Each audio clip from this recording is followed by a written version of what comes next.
Okay, hello everyone, and welcome back to World of Tanks Blitz. We're here in a Black Goldville Supremacy mode, and we actually have an IS-2SH on our team. Oh my god, that's the first one I've seen in combat. That hasn't been mine. May have a super version. But anyway, today, this is not... well, this isn't a review video. I was about to say this isn't a gameplay video, but quite clearly it is. But this isn't a review gameplay or anything. This is just going to be a video about the Tankenstein, because I've had some people comment saying, the hell is Tankenstein? Where can I get one? Well, maybe not where can I get one, but basically saying, the hell is that? And in response, I can say, good question, glad you asked. So basically, Blitz is about 2.5 maybe years old, and for the first ever Halloween they had an event similar to the Helsing and Dracula campaign, where you would complete a number of challenges and you would have to fight battles and sort of win tokens or whatever it was in order to complete, you know, one part of the mission. And once you completed all of the mission parts, you got the Tankenstein. And so the Tankenstein was the first ever Halloween tank to be introduced to Blitz. Now, back when this thing had its missions being done, you couldn't skip them all. You couldn't click on Tankenstein and it would tell you you need a certain amount of gold to skip all of them. No, you had to skip each mission individually and wait for the double XP to reset, because the missions were reset along with the double XP. And so, you know, I cut it a bit fine to actually get myself with this. And, well, go on, IS-2SH. And, well, there we go. And so I only just managed to scrape myself into getting one of these, but got it I did. And I love this tank. As you can see, I still drive it about. It's something like 2 years old or something, and I love it to pieces. Because it's a very unique thing to see on the battlefield.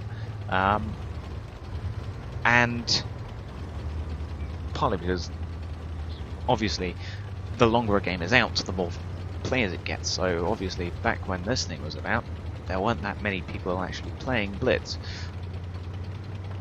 And, oh dear, we're the only ones left. I hadn't even realised. But anyway, so Tankenstein, I got it. And what is it? Well, back when they had the Halloween event,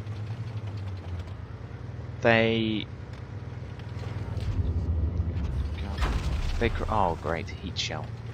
Fantastic. Oh no.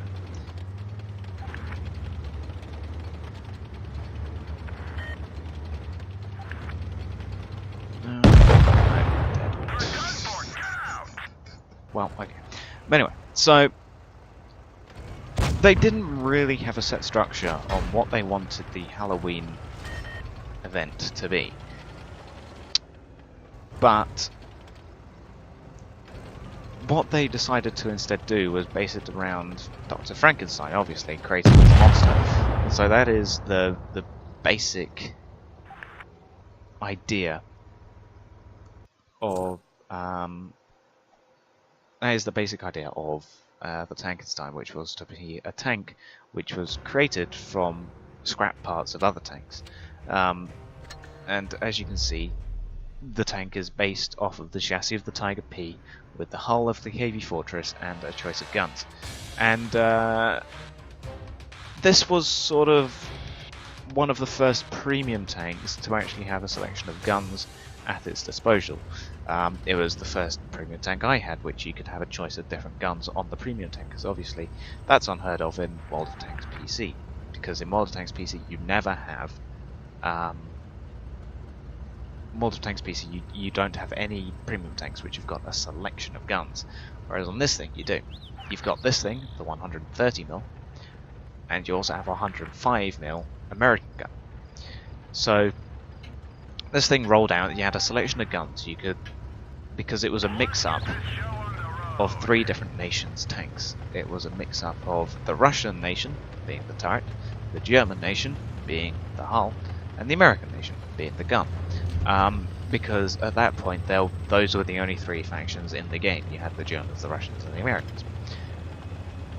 And so it's very much a Frankenstein tank, and so of course they had a play on the name Frankenstein and they called it the Tankenstein. And they added some nice little effects, such as the flame coming from the exhaust.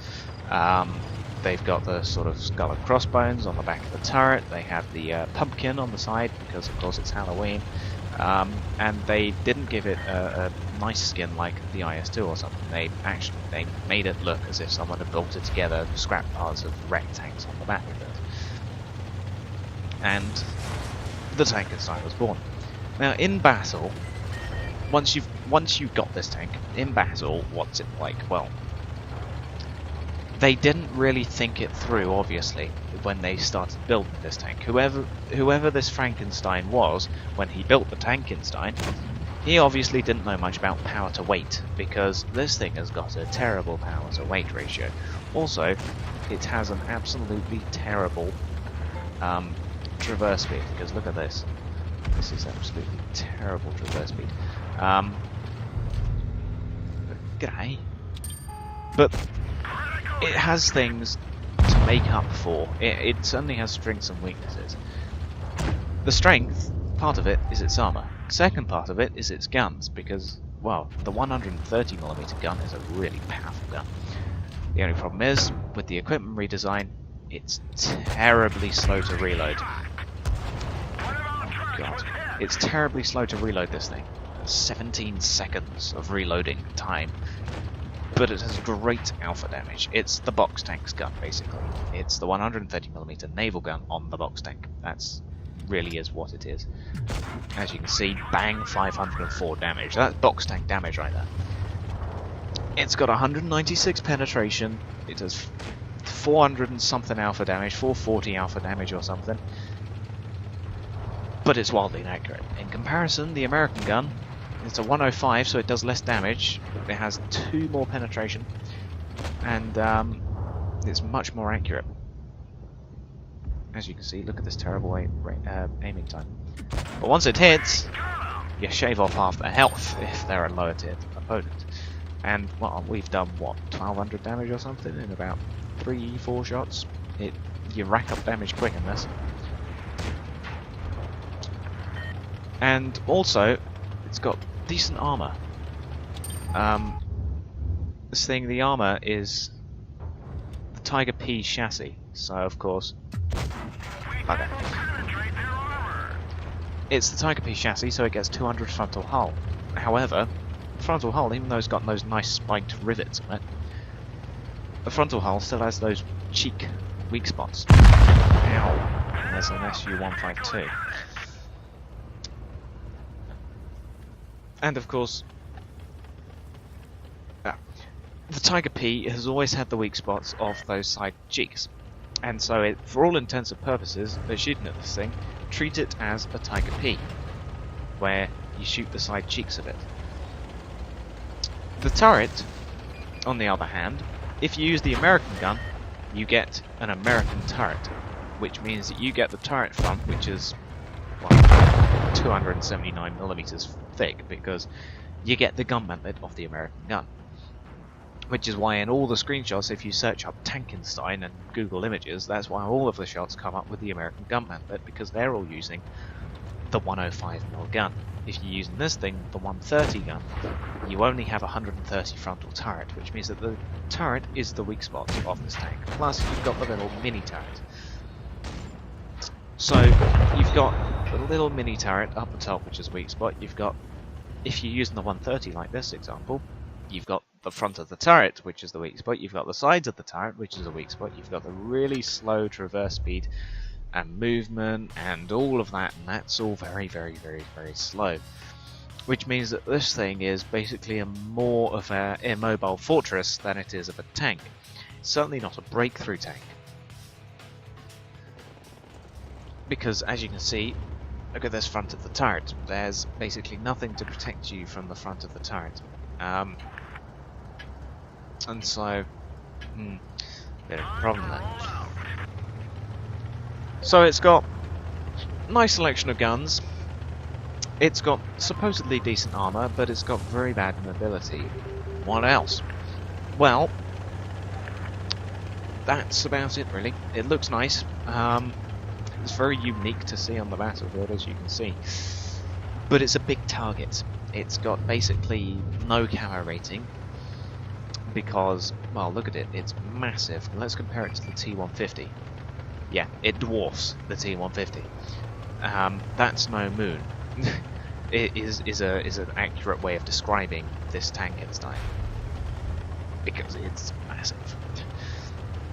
It's massive, and if you're using the 130 like I am, if you're massive and you get spotted, you're a massive target with no mobility. So you can't really hide yourself if you get shot at. And I just ricocheted off the lower glacis of a tiger. But yeah, that's all a bit of a problem, because if you get spotted and you have no turret armor because you're using the 130, you'll get killed. But there we go, there's a nice shot of the tiger. But there are of course bonuses to using each gun. I prefer this gun because it suits me more. You can of course use the American gun and get that really good turret, which is better for actually surviving longer. But I use the 130 because I just like seeing big numbers because it suits me more as a heavy tank driver. Because when I'm driving a heavy tank, I prefer to be sort of at the fore of everything. Because to me, that's what I think heavy tanks are for. Heavy tanks are for the breakthrough. Heavy tanks are supposed to be at the front, taking the heat for, well, maybe not the heat shells, but at least taking the shots for the mediums and the light tanks for them to be able to do their things. There we go, nice shot into the ARL, and of course if you're at the front of it, if you're at the front of everything, you don't really need accuracy because you're at point blank range to everyone. So yeah, that's why I use the 130 over the smaller but more accurate, ouch, 105. And as you can see, there's the massively tall turret, because this is just the KV Fortress turret. The KV Fortress turret is massive on top of a massive German hull. So yeah, it's all a bit of a problem. Plus there's this little Sperrpanzer. If I was a quicker tank, I'd be able to shoot that Sperrpanzer, but instead we'll just have to deal with missing Panther. And now we're focusing down by everyone because we seem to be losing every game we're playing today. There we go, bounce off the comet.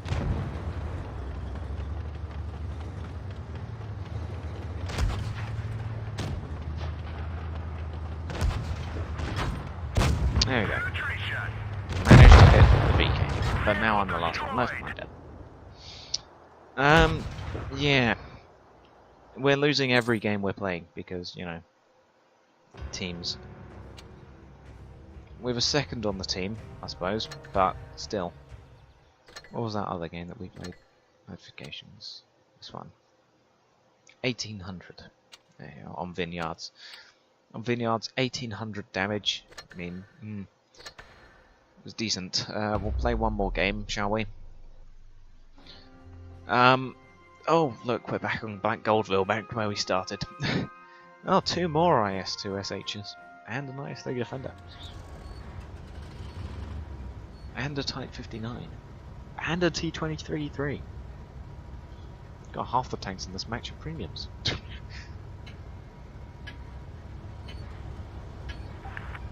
Still, let's head into the city. And yeah, that's pretty much the Tankenstein. I love it, even though it's certainly not the best tier 7 heavy tank. It's probably one of the worst tier 7 heavy tanks actually, because when it comes down to it, it's got good frontal hull armor, which everyone knows how to get round, because, well, it's got those side cheeks, which if you can hit them, you can hit them, because, well, they're pretty big targets from the front, to be honest. Depending on their choice of ammunition, depending on their choice of gun, the front of the turret is terrible. being 130mm thick. And even if they're using the American gun, you can still penetrate through that little top turret, which has got a little 45mm gun on it. So you got that. It's very, very, very, very, very slow, and also the maneuverability is absolutely terrible. Absolutely terrible. And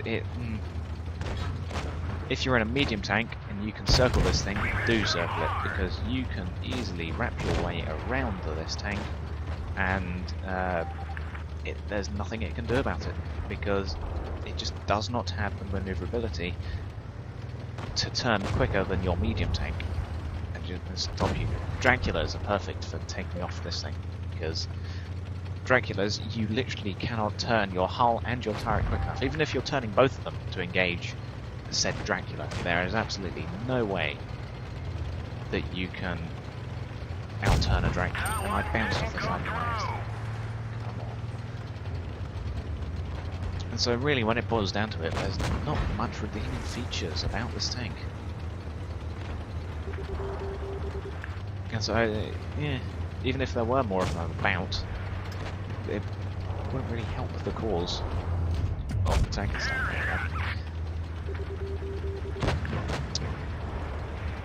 But anyway, let's concentrate on finishing up this game. There's still that IS-3 Defender, there's that IS.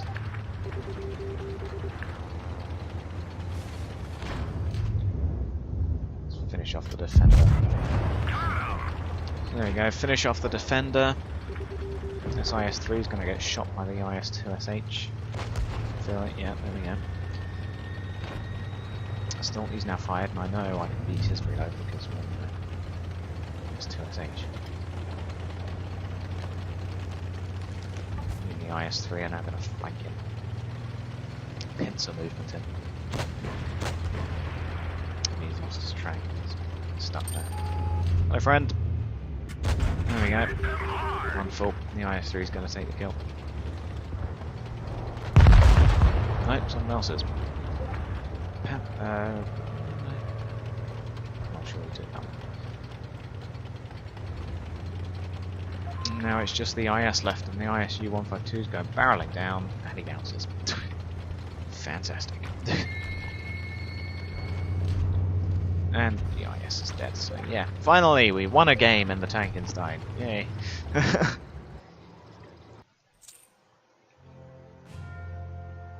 But yeah, 2,000 damage done. Finally got our double XP. People are effective player. There we go. So yeah, where's our XP at? There we go. Combat XP times 2. Yeah. So we finally won a game. Back where it all started, on Black Goldville, for the start of this video at least. But anyway, yeah, so that's the story of the Tankenstein. First ever Halloween tank put in the game. It's a German, but really it should really be part of the hybrid faction. But back when this thing released so early into the game, that the hybrid faction wasn't even a thing. So they put it on the German faction because it had a Tiger P chassis. But yeah, and just to show you what it looks like when you don't mount the 130, this is what the 105 looks like. That's what the 105 looks like, and that's what you'll see in any screenshot that you search. But this gives it much better turret armor. Front 150, but I mean, it's got the American gun mantlet, so yeah, that's just a solid chunk of metal there. However, I think it looks far more ugly with that 105mm gun than it does with the 130. Even though the turret armor is only 150. I thought it was 130, but apparently it's only 150. So yeah, even so, things will penetrate straight through there. But anyway, yeah, first ever Halloween tank in the game. A rare thing to see. People see it and go, "The heck is that? How do you have it? And where can I get one?" And in response to that, you can say, you can't get one. So anyone who owns one of these things, be proud of it. Be proud that you own a Tankenstein, because it's certainly a rare thing to see. I love mine, even if it's not the best thing in the world. Certainly not the best tier 7 heavy tank in the game. For example, this thing is a better heavy tank than that. The IS-2 even is a better heavy tank. The Churchill, the Tiger 1, the Tiger P. Arguably, they're all better than the Tankenstein, but I still drive this thing and I still love driving it. And yeah, that is the Tankenstein. So I'll thank you for watching, and goodbye.